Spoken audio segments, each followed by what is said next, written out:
Welcome all. My name is Zane Crew, and I'm the president of the Mystic Valley area branch of the NAACP.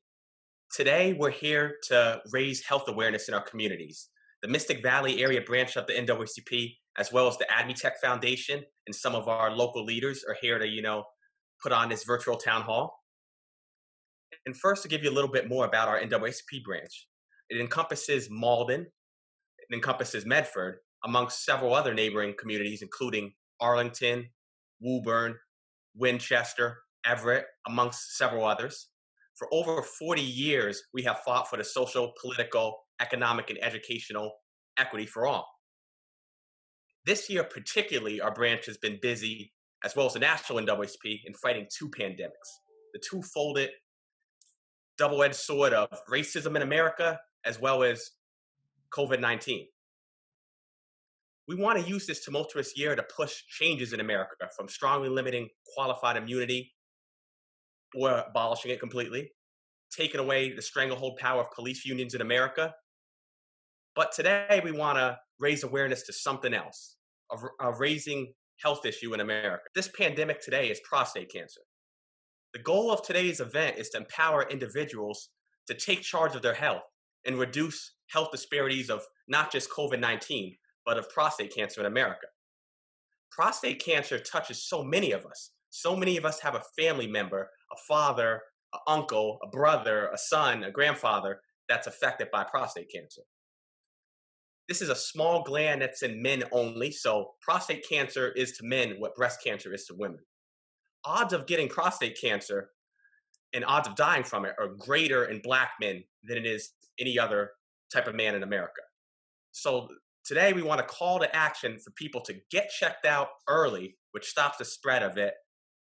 And survival of prostate cancer is contingent on early detection.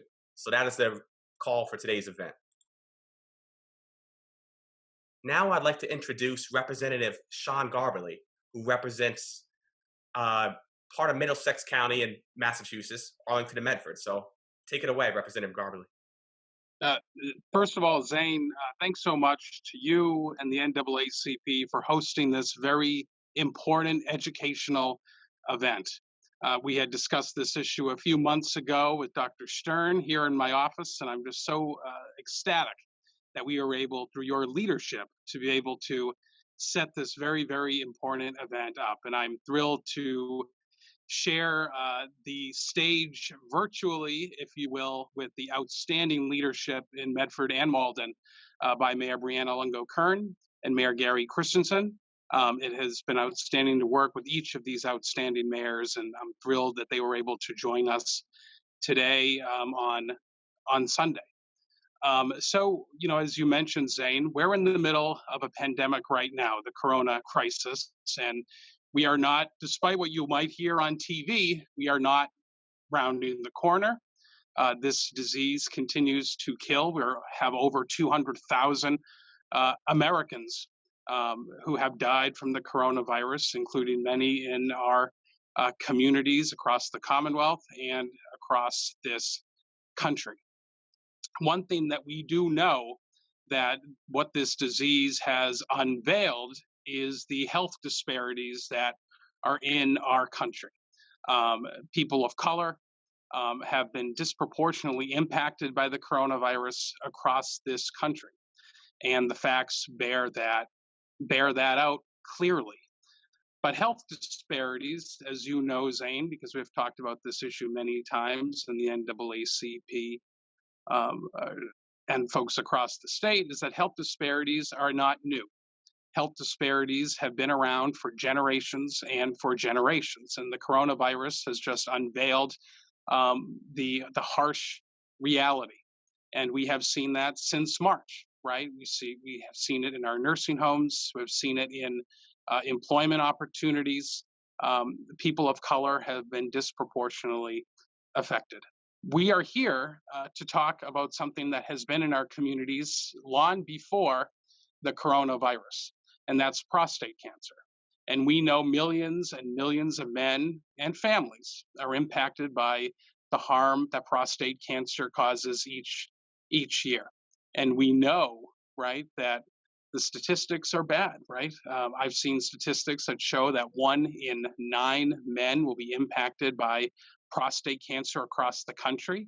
1 in 6 African American men will be impacted, and the statistics are probably worse than that. But what we know is that Black men and brown men are impacted double the rate, even higher maybe than double the rate of white men. And that is that is why it is so important that we have events like this one to spread awareness and education, and why it's so important that all men do screening early and often, and educate their friends and their loved ones of why this is so important. I have to highlight AdMeTech and Dr. Stern. She comes to my office quite regularly, and she's very active in the State House doing what she does best. And as you know, she is a internationally renowned physician on this topic, and is someone that has certainly earned my respect. She was in my office a few times over the last few years, and what she talks about is education, and how her program or her organization really focuses on events like today to get the information out there to so many men in our communities, whether it be majority Black communities or majority white communities, but all communities, so that people understand what the facts are. And it has been an honor to be able to partner with her. As Zane, as you mentioned, we have Dr. Stern and Dr. Caesar. I am not, or Cesar, I am not a doctor, and I don't pretend to be one, but I do pretend to listen. I do factually listen to the doctors, and why it's so important to be educated on this issue, and for all men to get screened. And I'm thrilled to be here today. Thank you very much, Representative Garbely. Really appreciate you joining us today. Representative Garbely would have been boating or doing many fall activities, so we appreciate him taking the time. Pleasure to be here. Now I'd like to introduce Mayor Brianna Lungo-Kern, who's the new mayor of Medford, Massachusetts, and is doing a great job so far, and really appreciate her being with us today as well. Good afternoon. Thank you, Zane, for having me. Thank you to the NAACP. It's great to be here with the doctors, as well as, like Rep. Garbely said, outstanding leadership in Mr. Representative Sean Garbely and Mayor Christensen. And I want to thank everybody watching at home.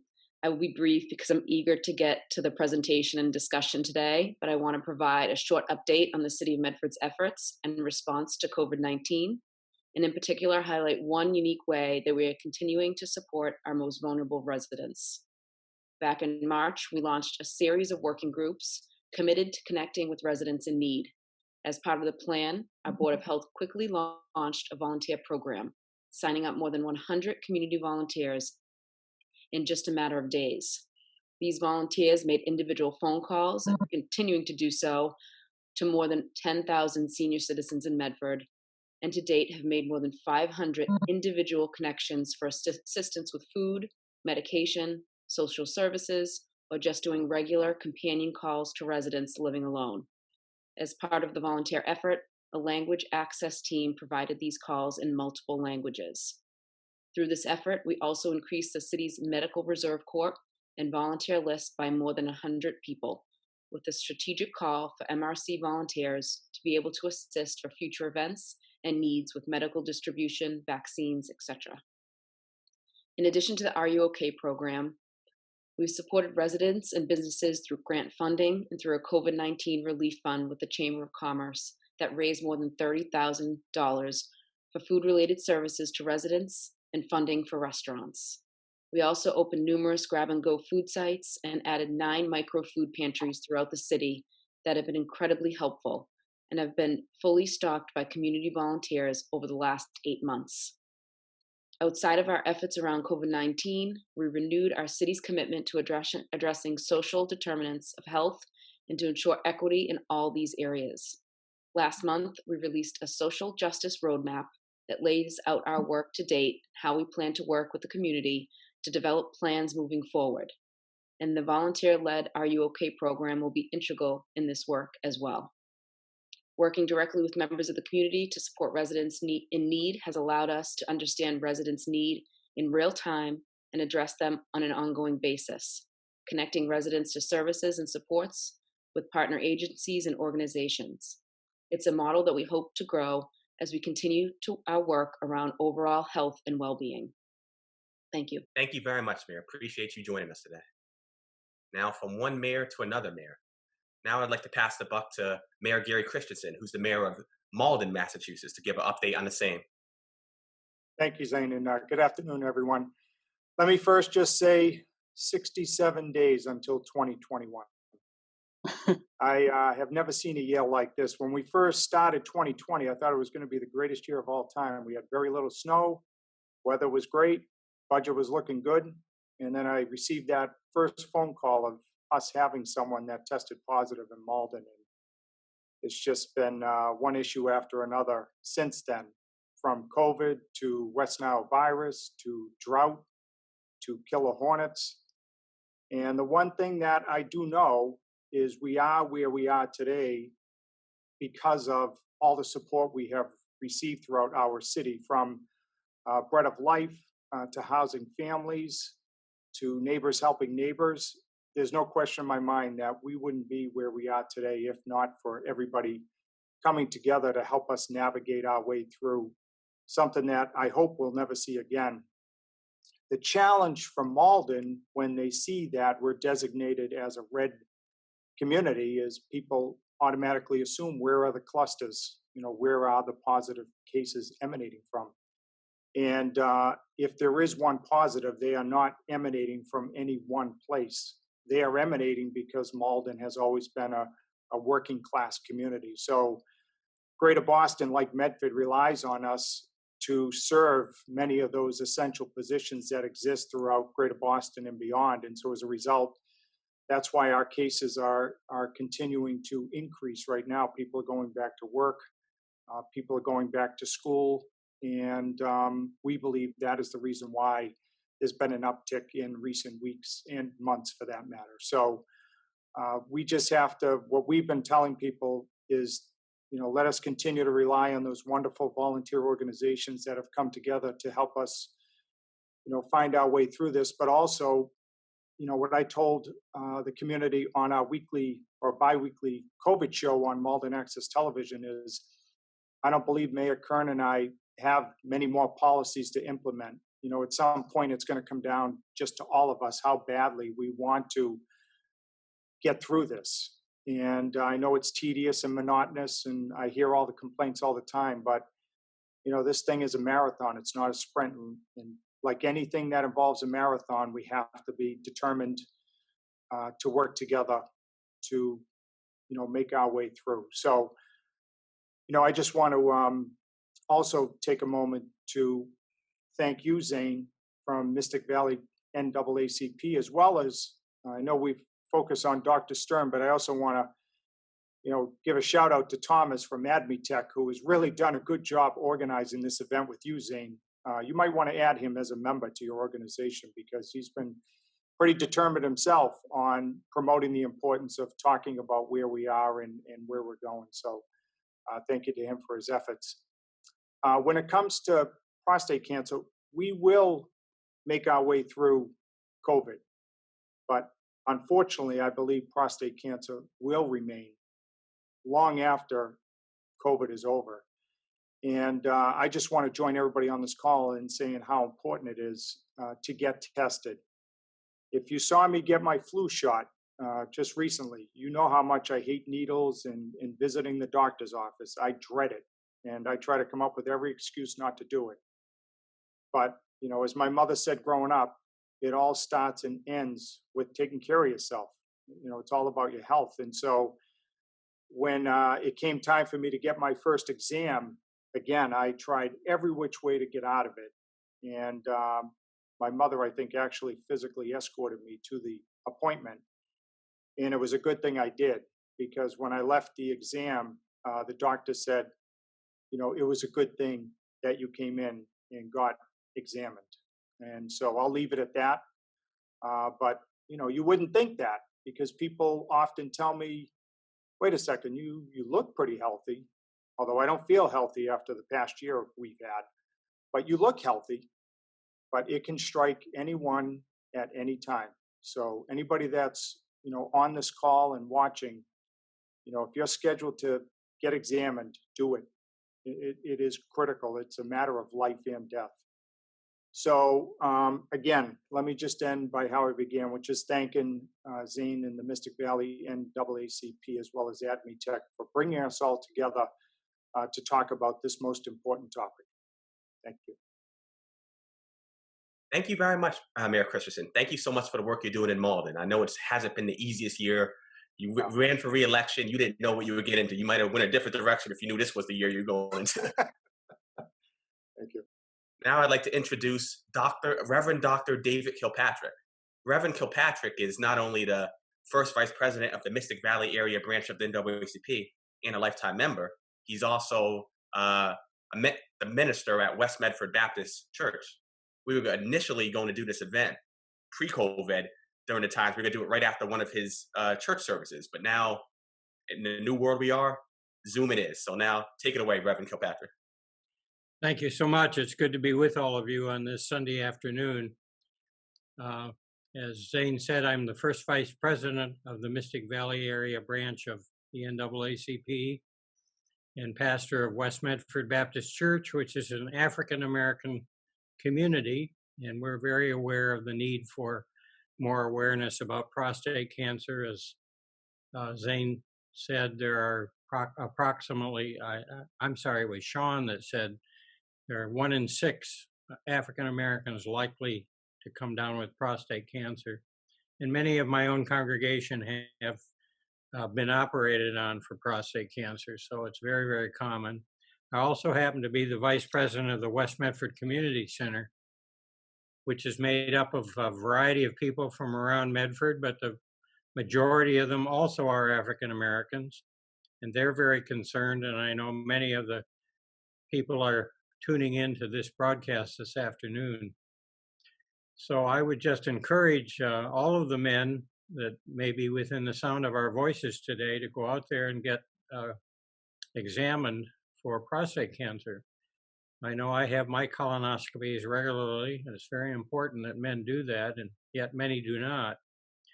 So hopefully through this broadcast, maybe we can encourage more and more men to go and get examined so that they can prevent what may be just around the corner. Thank you. Thank you very much, Reverend Kilpatrick. Now I'd like to introduce Dr. Faina Stern, who works for the AdMeTech Foundation, award-renowned doctor, and she's well better suited to continue the conversation into the purpose of this event, the medical stuff. So, Dr. Stern, floor is yours. Thank you so much. Before we proceed, I would like to acknowledge a couple of people. First of all, Zane and David, I cannot thank you enough for helping us making it happen in Mystic Valley. It is the first time, I believe, we have an event in Mystic Valley, and prostate cancer education and awareness event in Mystic Valley, and we are very grateful. Secondly, I want to acknowledge Representative Garbalay and his years of support for our program in prostate cancer education and awareness, which is a statewide program. And the goal of our program is to reduce morbidity and mortality for all men of prostate cancer through education and awareness. But our focus is on African American and Hispanic men because of tremendous disparities, and our mission is to reduce these disparities. I am convinced that we will be able to do it with appropriate support from legislature and people like yourself, because at the end of January, there was a large study that came out of the veteran health system that clearly demonstrated that with equal access, it was the largest study of its kind, with equal access to care, VA system managed to eliminate disparities between Black and white men and prostate cancer. We have a state with universal access to care. There is no reason we cannot eliminate disparities in prostate cancer, just like we have eliminated disparities in breast cancer through education and awareness. Lastly, but not the least, I would like to acknowledge people on my staff, particularly Thomas Satam, who is in charge of our community outreach and advocacy programs, and also an outstanding intern. You cannot see her, you cannot see Thomas because they're managing this program technically. Our outstanding intern is Alexandra Adam. She is at University of Massachusetts at Amherst. Now, we prepared a brief educational video about COVID and prostate cancer. Our program, as Representative Garbalay knows, has focused on hotspots for prostate cancer, higher mortality for African American and Hispanic men, and areas of highest disparities in the state. It has been uncanny for me to watch that the same hotspots for prostate cancer for African American and Hispanic men had become hotspots for COVID-19. So at some point about 6-7 months ago, we have undertaken dealing not only with prostate cancer education and awareness, but also COVID-19 education and awareness. So the educational video you will see shortly is dedicated to currently 2 leading disparities in our state, COVID-19 and prostate cancer. Thank you for the opportunity to participate in this event. My name is Dr. Faina Stern, and I'm a president and founder of nonprofit AdMeTech Foundation. My goal today is to talk about COVID-19 pandemic and prostate cancer, 2 leading disparities. I will talk about emerging advances in prevention, diagnosis, and treatment of COVID-19, and I will address why prostate cancer cannot wait in the time of this pandemic. The main challenge of this pandemic is asymptomatic infections. It can be anyone, including us. What can we do today to protect ourselves, our families, our communities? It's important to remember 5 steps. Social distancing, avoiding large gatherings. Masks, face coverings. As somebody pointed out, your mask protects me. My mask protects you. Protection of our hands through hygiene or gloves in public places. Protection of our eyes. Choosing outdoor instead of indoor activities. If we follow these simple 5 steps, we can reduce viral spread drastically. The best data indicate that universal masks alone can save over 122,000 American lives and prevent countless infections by early January next year. If you're at higher risk of severe disease, talk to your doctor and learn about resources available in your community. High-risk individuals include senior citizens, young children aged 12 months and younger, patients with underlying health conditions, socioeconomically disadvantaged communities, African American, Hispanic, indigenous individuals, recent immigrants, struggling with low income, poverty, homelessness, holding high-risk essential jobs, living in multi-generational housing, also pregnant women. If you have flu-like symptoms, if you're exposed to someone who is sick with COVID-19, assume you may have this disease. Isolate yourself to protect people around you. Call your doctor. Utilize state resources. If you have difficulties breathing or chest pain, call emergency services.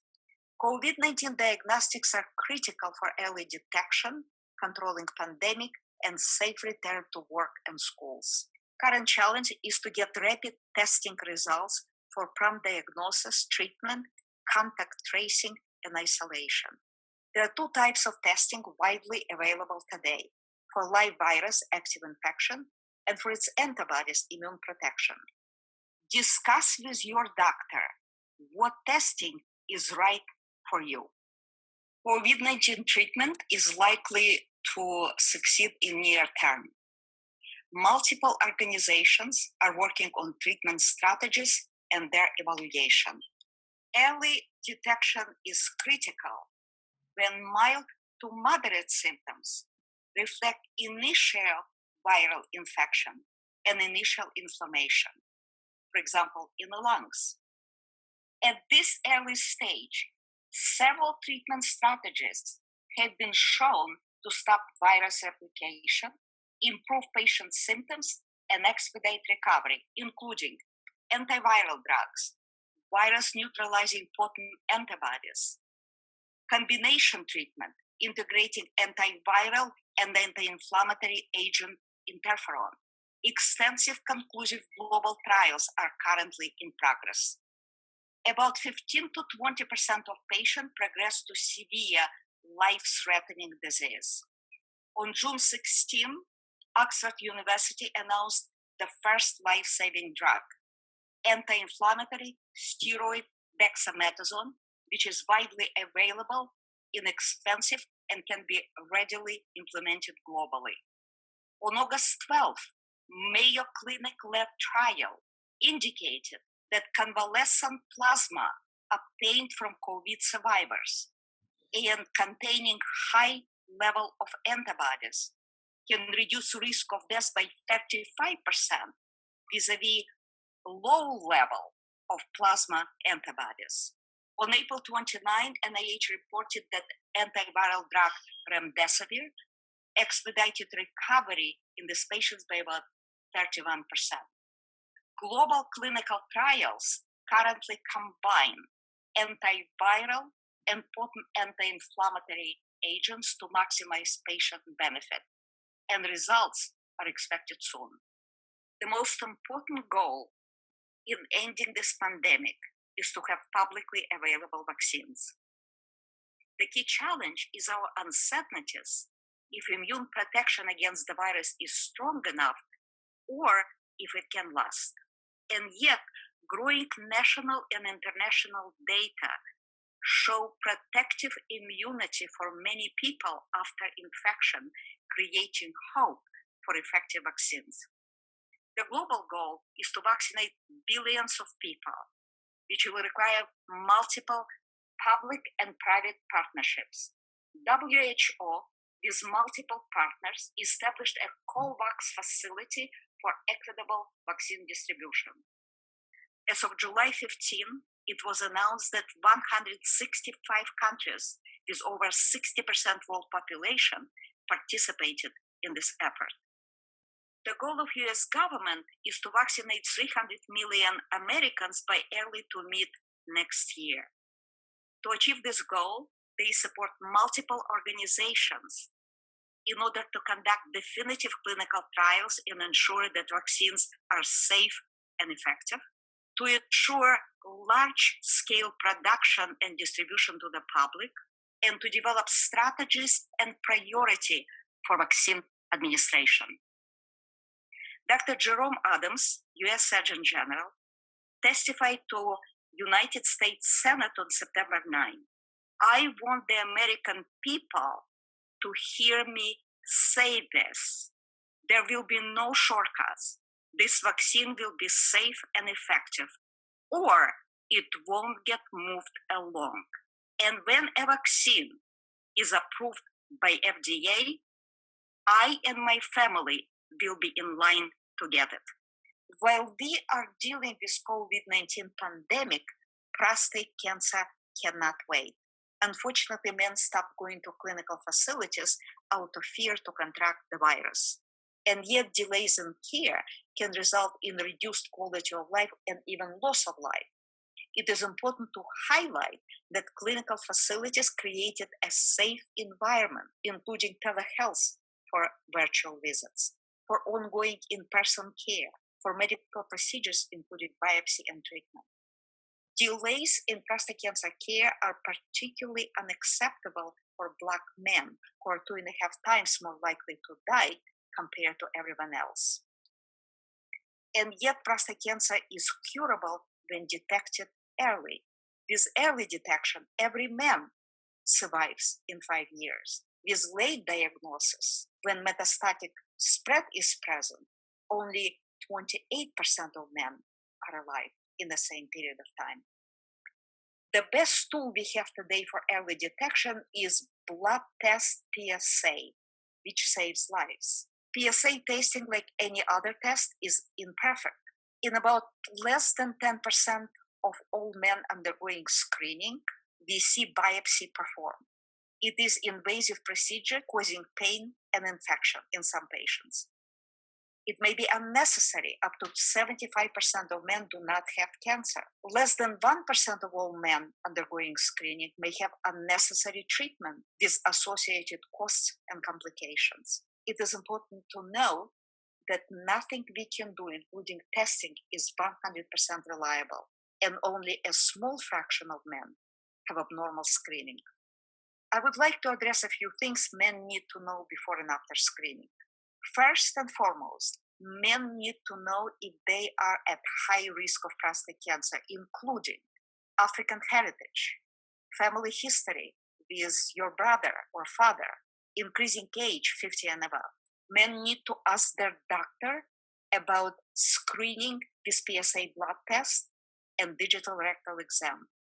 You need to start talking to your doctor about PSA screening at the age of 40 if you are at high risk, and at the age of 45 if you do not have high risk. Before testing, no sex or exercise is recommended for 1 week. If you are in poor health or age 75 and older, the value of screening is limited. After testing, talk to your doctor to understand your results. Is your testing normal, or do you need referral to a prostate cancer expert? I'd like to draw a parallel between taking care of our health and driving a car, and leave you with a few questions. Do you want to continue driving dangerously, to stop driving altogether, or to navigate your car wisely? Thank you for your attention. Thank you very much, Dr. Stern. Was that it? Or do you have something else to add? No, nothing else at this time. Thank you. Thank you very much for that great overview of what is prostate cancer and how to best protect ourselves from COVID. So now I'd like to give the floor to another doctor. I'd like to introduce Dr. Richard Caesar, who's a urologist at Melrose Wakefield Care. Take it away, Dr. Caesar. Good afternoon, Zane. I wanted to thank you and the members of the NAACP for this invitation today. Also wanted to thank Judy Sadaka and Tom for the invitation to help discuss this issue about prostate cancer in the Black community. We're also going to talk a little bit about prostate health in general, because I think, prostate cancer is fairly common, but more common is the issues with an enlarged prostate and quality of life issues. So I thought we would combine the talk into both a large prostate as well as prostate cancer, and certainly can take questions at the end. I'd like to thank everyone again. It's interesting, my career in medicine started at Malden Hospital back in 1985. So I sort of come full circle being in this community, and it's been really a great return to the area. I've only been in Melrose for almost a year now, and it's been very, very rewarding.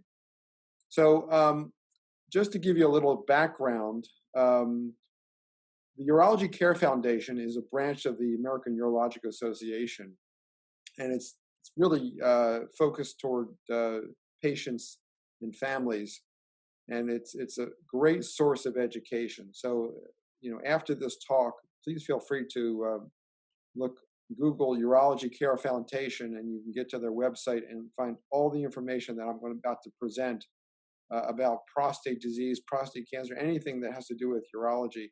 It's a very, very well thought out website. So prostate health, it's much like the success in football. I know many of you enjoy watching football and being involved in it. It depends on key members of your team. So in prostate health, the urologist is really the head coach leading the healthcare team. So what we do, we have a pregame preparation, and I'd like to give a little information about what you should know about your prostate. So it's much like success in football, depends on key members. Any football fan or player knows that the best offense is a good defense. So learning about your risk for prostate cancer is like learning about your opponent. The more you know, the better you can pick the best plays to keep in the game for life. So start by knowing your body. Only men have a prostate. The walnut-shaped glands is part of the male reproductive system. It's under the bladder, in front of the rectum, surrounds the urethra, and the main job is to help make fluid for semen to protect and energize sperm. But as we age, obviously that becomes unnecessary and it becomes a source of aggravation for many of us. It's a normal part of aging. We know that the prostate growth, in men at the age of 40, it goes from the size of a walnut to up to possibly the size of a lemon. So the most common prostate health-related problems are non-cancerous, and they are an enlarged prostate, and that can lead to infection, inflammation. So I want to discuss a little bit about enlarged prostate and what can be done to help mitigate some of the problems with that. The first is actually to check the prostate by a digital rectal examination, and as was mentioned about the blood test, the PSA, and we're going to talk a little bit more about the PSA because it has actually improved. There are other blood tests to be done beside the PSA, which can hopefully prevent unnecessary biopsies. This is just a schematic about where the prostate lives and how does it work. Just another picture of the prostate and how it surrounds the urethra, which is, here's the bladder, here's the urethra. As the prostate enlarges, it squeezes on the channel, and it becomes more difficult to empty your bladder. So who is at risk for BPH? Well, men over the age of 50, men whose fathers has BPH, men who are overweight or obese, men who don't stay active, and some men with erectile dysfunction or problems with impotence. What are the symptoms? Incomplete bladder emptying, urinary frequency, intermittency, urgency, weak stream, straining, or getting up at night. And this is just a basic survey that we give to all of our men that come to our office and discuss to get an idea of how significant their problems are regarding their prostate. How often do they have incomplete emptying? How often do they have frequency? How often do they get up at night? How often is your stream weak? So we use this tool as a baseline to get an idea of how problematic this really is for their lives. I mean, gentlemen that are getting up 4 or 5 times at night really does affect their quality of life, and it makes it more difficult for them to really be productive during the day. So just to talk a little bit about treatment for BPH, the standard initially is to give medications. So we call alpha blockers, which are medicines that help reduce they relax the muscle inside the prostate and allow you to empty more completely and less often. There's also what they call 5-alpha reductase inhibitors, which actually are used to shrink the prostate. And both are fairly effective, especially when they're combined. However, it turns out that many of our men, our patients, over time, the medicines become less effective. And also, they're somewhat, causing some concerns regarding the bladder health. So if men have persistent problems like we talked about, besides taking, and are taking medications, they potentially are compromising their bladder function over time, and they can't empty like they should. I just want to briefly talk about less invasive techniques that we're now doing. This is done for men who have weak stream, straining to empty their bladder, urinary tract obstruction, or bleeding from the prostate. And there are a number of minimally invasive procedures we're doing now that we didn't have even 5 years ago that now are being used in lieu of medication. So I know a lot of men who don't want to take medication for a number of reasons. These are procedures that we're doing in the office with minimal intervention, without catheters, that are allowing you to empty and have a better quality of life. The first is a prostatic urethral lift, which is a device that we implant to basically open up the channel. It's a mechanical device, and it works quite well in most of our men that we use. There's a water vapor thermal therapy, which is also used, which is very effective. There's also the transmicrowave thermal therapy. And then there's the more invasive surgeries that we get into, which may be a little more durable. The standard of the incision of the prostate or the resection of the prostate is one of the standards we've been using for many, many years. Vaporization of the prostate is done. We use the laser to actually enucleate gentlemen with very large prostates called the HOLAP. And now we're using a technique which we just started actually last month at Melrose Wakefield called transurethral water jet ablation. So it's not a thermal technique because some people are concerned about the effects of thermal or heat therapy to the prostate. This is done all with high-powered water jets, sort of like doing a pressure washer of your deck onto your prostate. And it's very effective, and men do quite well with it. So so just in summary about BPH, there are many effective ways to help men now beside medication, and it's something that you should talk to your primary care physician about, that these are options available. Can you prevent BPH? Well, you can. There are certain ways to prevent BPH by lowering your weight, eating a well-balanced diet, rich in fruits and vegetables, staying active, obviously. So I'd like to now sort of pivot a little bit into prostate cancer. And what was discussed earlier is very, very true in the sense that we've seen a number of men put off their visits to urologists or their primary care physicians, for that matter, because of the COVID pandemic. But we're finding men now coming in with more advanced disease. And as was mentioned, it turns out that, men with advanced disease, there are some effective treatments now, but they generally don't do as well. They don't do well as if you can detect it earlier. So, to put the statistic, there's 164,000 American men will be diagnosed with prostate cancer. So that's basically twice the number of fans who fit into the Gillette Stadium, home of the NFL New England Patriots, who are playing later today. So most men find treatments that help, but more than 29,000 men unfortunately die from this disease per year. Who's at risk? Well, prostate cancer risk grows with age. About 1 in 9 men will be diagnosed. As was mentioned, African American men face a much higher risk of being diagnosed with prostate cancer, and 1 in 6 African American men will be diagnosed, often with more deadly forms of the disease. 1 in 5 men whose fathers or brothers have had prostate cancer will be diagnosed. So to decrease the risk of prostate cancer, it helps to eat a low diet and low animal fat, and high in fruits and vegetables. Losing weight also is helpful, and quitting smoking as well. So what are some of the symptoms of prostate cancer?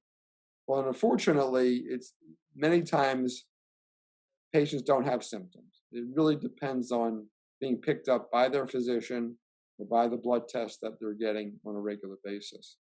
So that's been the major problem with prostate cancer over the years. Most of the patients don't have symptoms.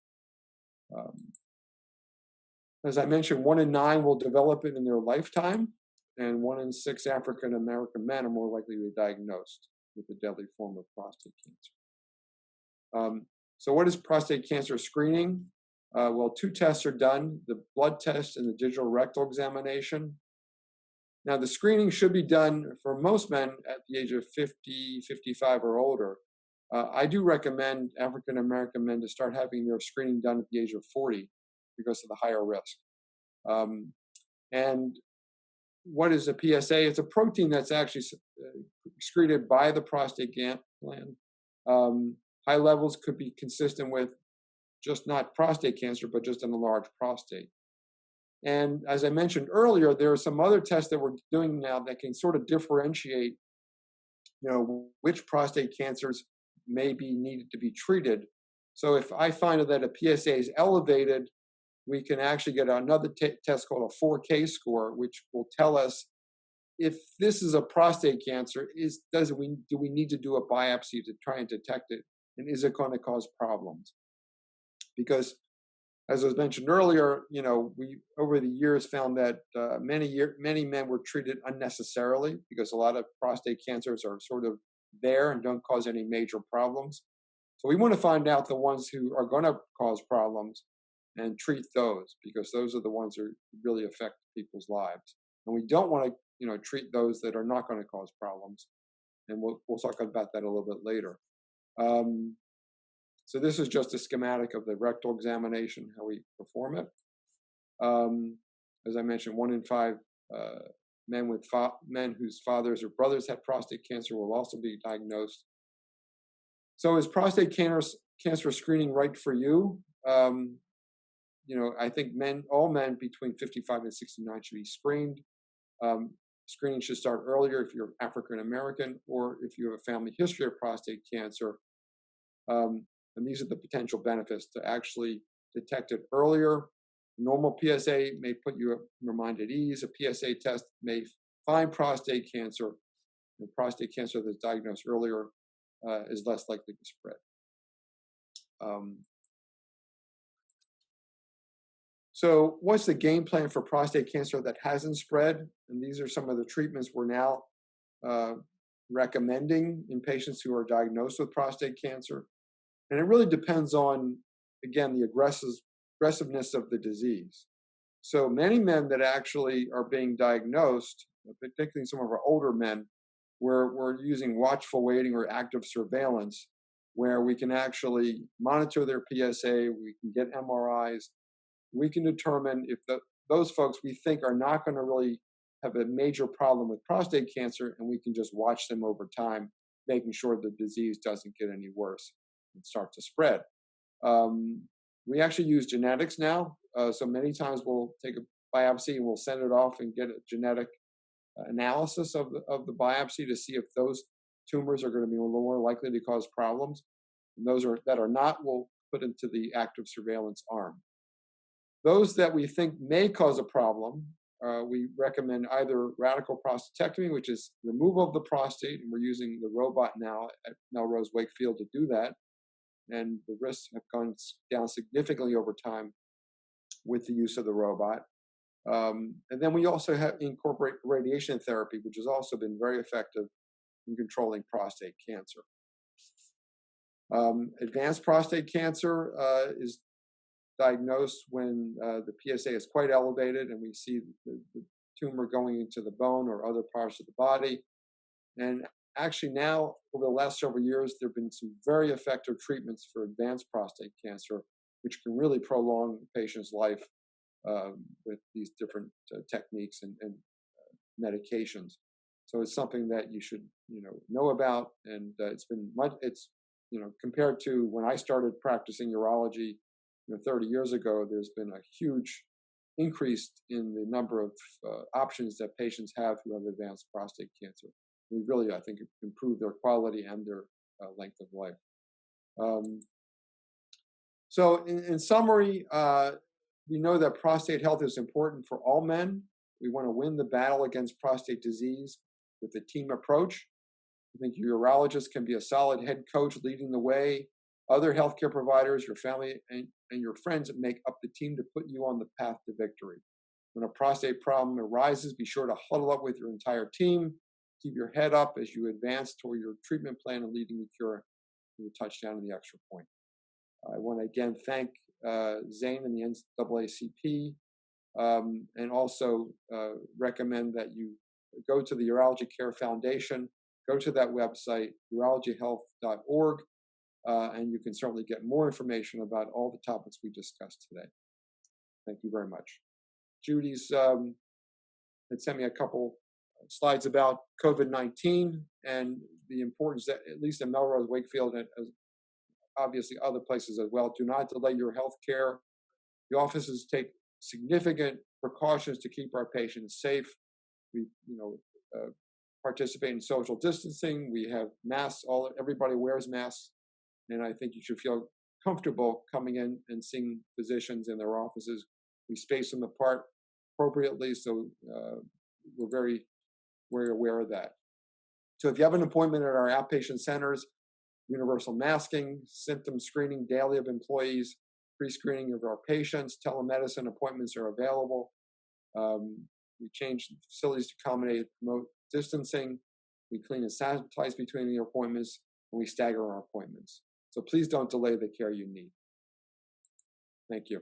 Thank you very much, Dr. Caesar. Thank you. Appreciate the overview on prostate cancer. It's important that we all, if you're part of the at-risk group, you get tested, even during the times of COVID. Yes. Even though I'm 31 right now, telling me I got to mark my calendar for 9 years to get tested doesn't really excite me, but it's important.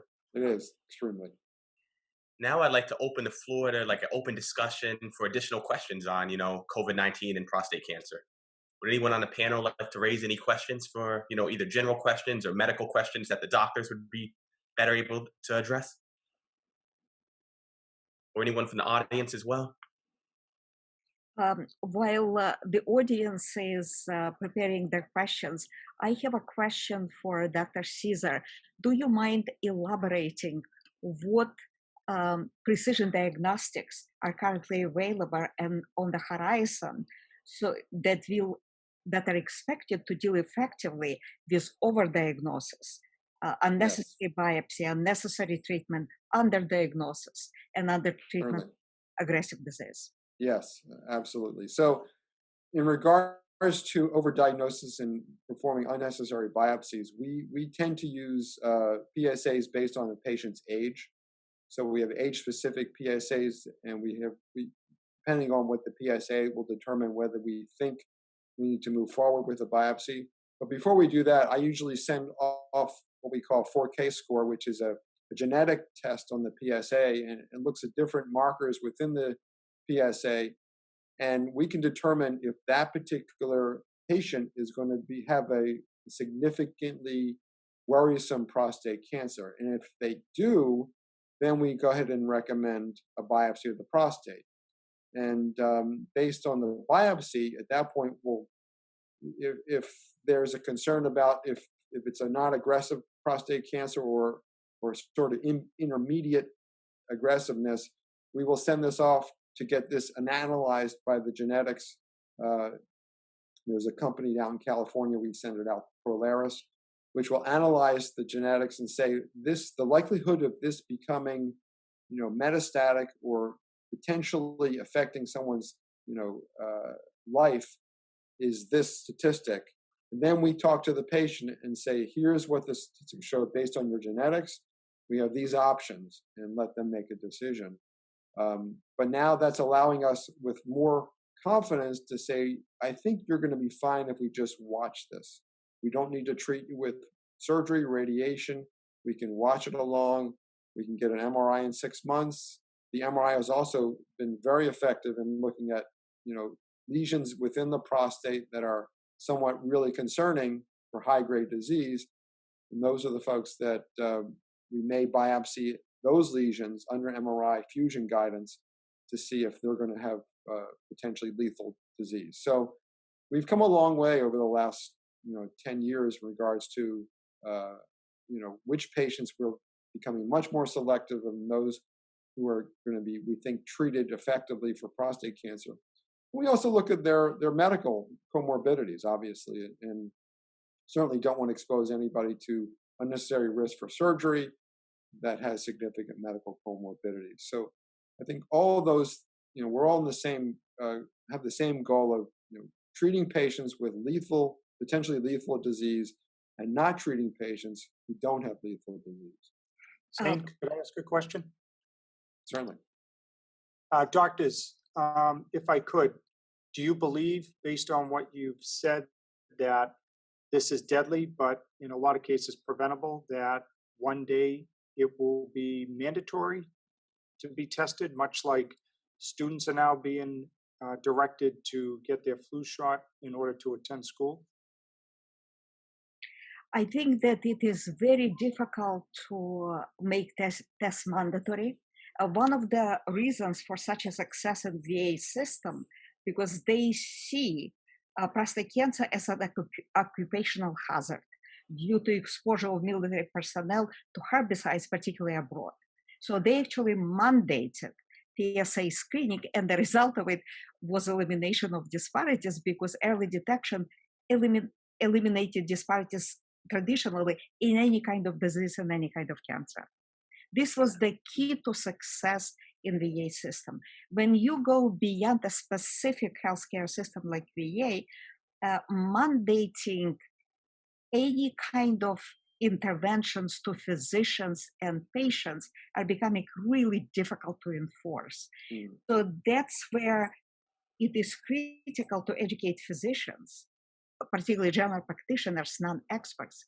It is critical to educate particularly patients.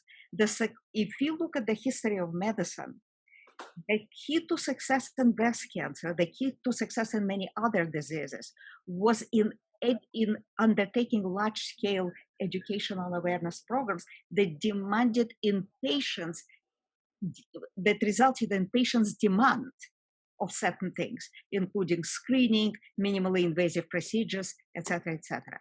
So it's mandate is a two-edged sword because it is not anything you can enforce. That's why the best possible approach we have in a general community outside of VA is education and awareness, so that men and their families will become their own advocates, just like women became their own advocates in breast cancer. Thank you. Just to give some anecdotal information related to what Dr. Caesar was saying, a few years ago, my father-in-law was diagnosed with prostate cancer. He's African American. He was elderly.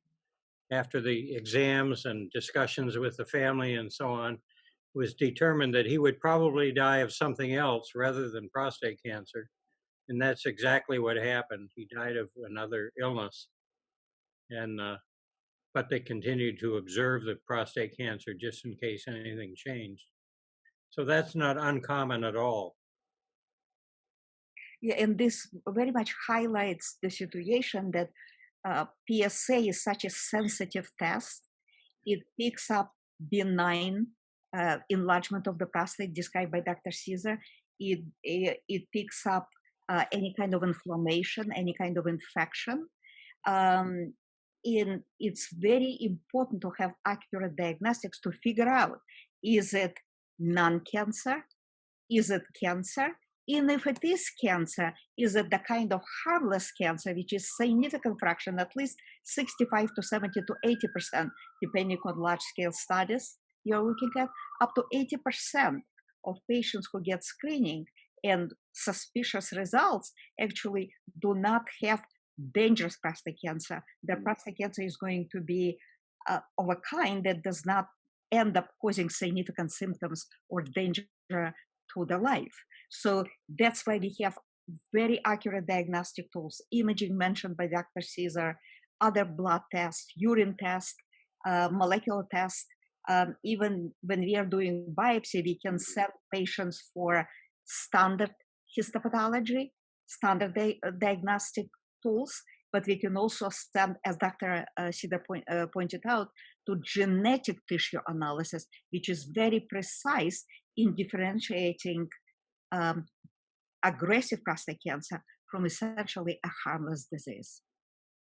Dr. Caesar, do you want to add anything to what I said? Yeah, no, I completely agree. And, you know, if you look at the sort of the last 20 years of prostate cancer and treatment, I think the AUA has gone through, or urologists have gone through a point where 20 years ago, you know, we were treating pretty much everybody with prostate cancer, either with radiation or surgery.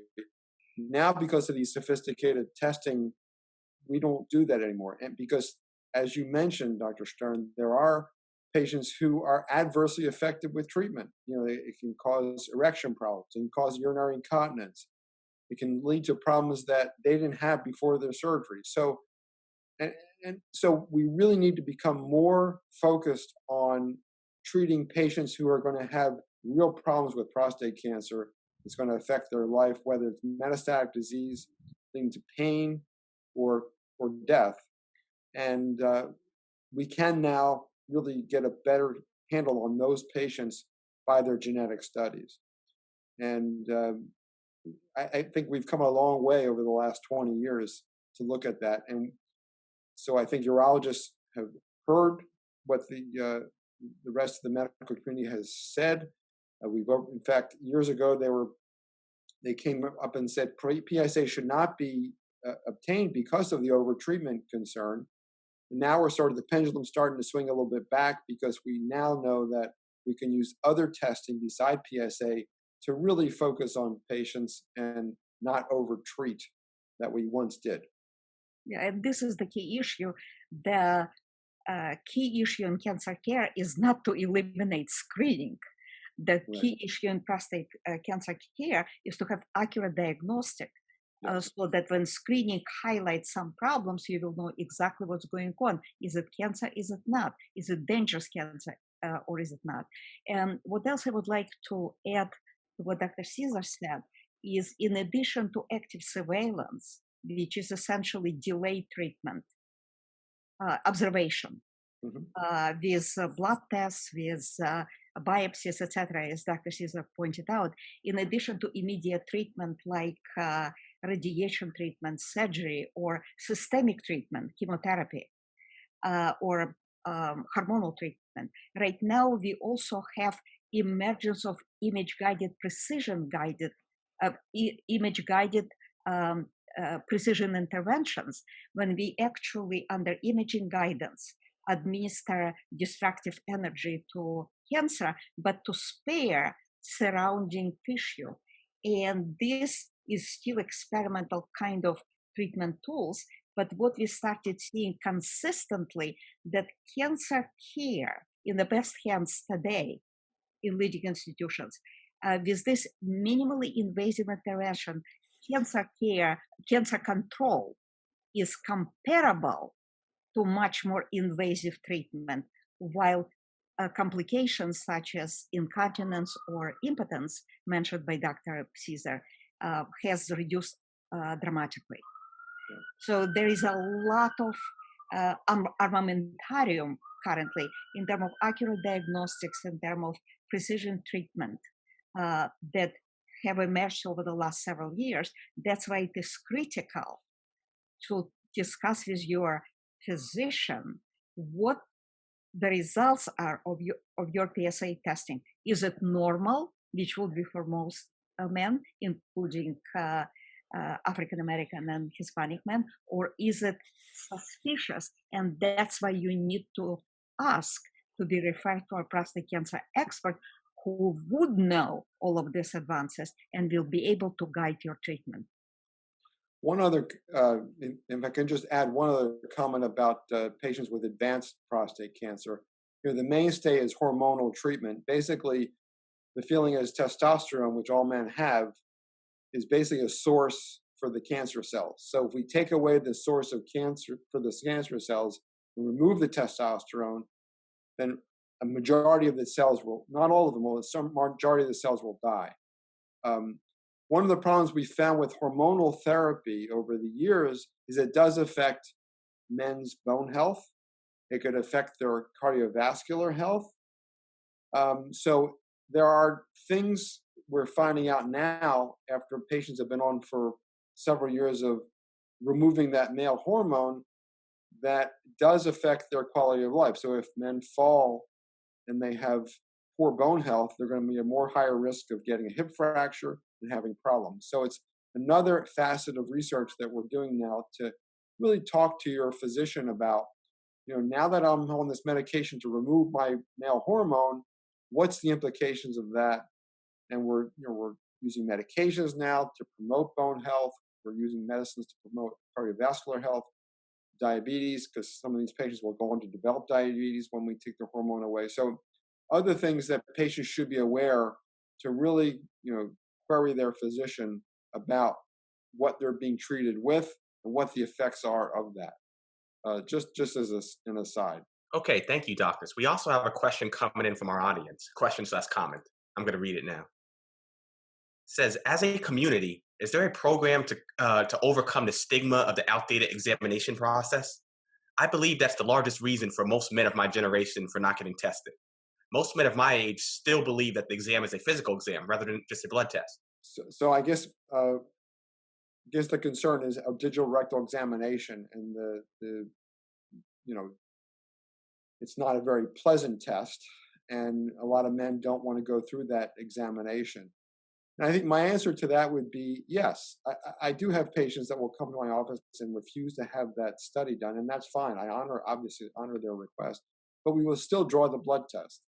And I think that if I tell the patients the blood test has been elevated, then what I'll typically do is we can potentially do something with a little sedation. We can examine your prostate, or talk about sending that blood test off for a 4K, which would give me a little more information about why the test may be elevated. So there are ways around that concern. We can certainly work with the patients and who have a real problem with the examination. The goal really is to try and help the patients, regardless of what their concerns are, and give them information that we can give them with the information that we have to help diagnose the problem. So certainly don't not come in to see a doctor because you don't want to have the rectal examination, because that won't happen. We won't do that, but we'll certainly want to get the blood test and see if there's other concerns about prostate cancer. And what is important to emphasize is that actually blood test becomes abnormal long before digital rectal exam Correct. becomes abnormal. So blood test is actually far more important than digital rectal exam. Some leading clinical development guidelines bodies, like, for example, National Comprehensive Cancer Network, started de-emphasizing digital rectal exam for screening purposes compared to prostate cancer PSA screening, because PSA screening becomes abnormal long before digital rectal exam. And yet, if there is a real clinical suspicion, in a small minority of men who undergo prostate cancer screening, then digital rectal exam may become important. Just a caveat to that, I will, to my primary care colleagues, I will say a lot of my primary care colleagues may not be getting routine PSAs on a yearly basis.